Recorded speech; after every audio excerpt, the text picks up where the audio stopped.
Olá pessoal, eu sou a professora Cristiane Furck e hoje no canal Direito com Elas nós falaremos da cláusula penal, também denominada de pena convencional ou multa contratual.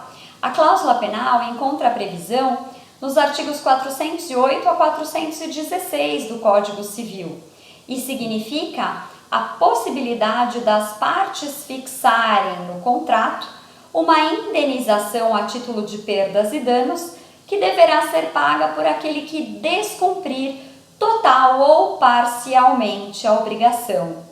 A cláusula penal, pessoal, é cláusula acessória e seguirá sempre a sorte do principal, de modo que, sendo nulo o contrato, nula também será a cláusula penal.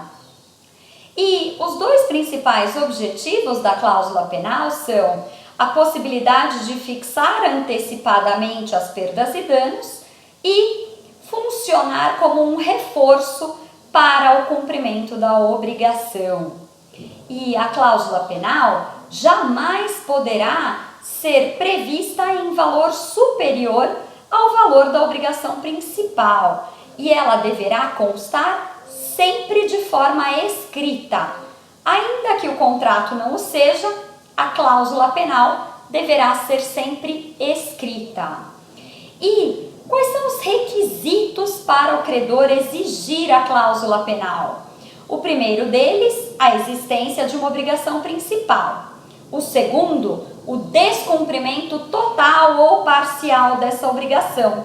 E o terceiro, a constituição ou a notificação do devedor a respeito da mora, ou seja, do atraso para o cumprimento da obrigação.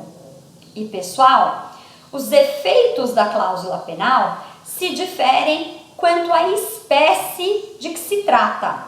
Na hipótese de cláusula penal compensatória, nos termos do artigo 410 do Código Civil, aquela cláusula penal que admite o descumprimento integral da obrigação, o credor tem a sua alternativa, a sua escolha, três opções.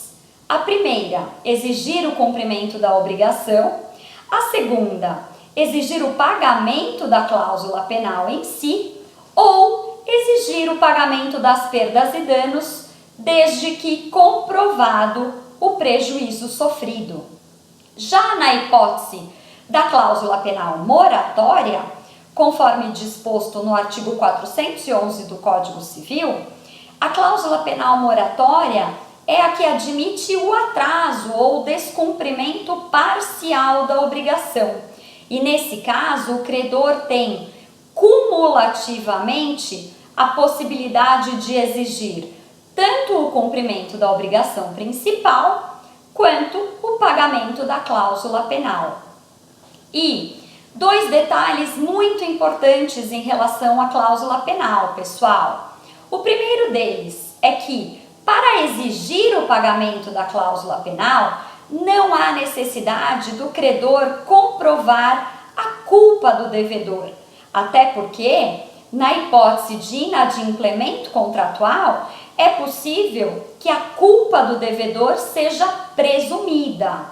E outro detalhe é que, na hipótese de exigência da cláusula penal, o credor não terá a obrigatoriedade de comprovar prejuízo, até porque a cláusula penal funciona como um mínimo indenizatório devido na hipótese de inadimplemento do contrato.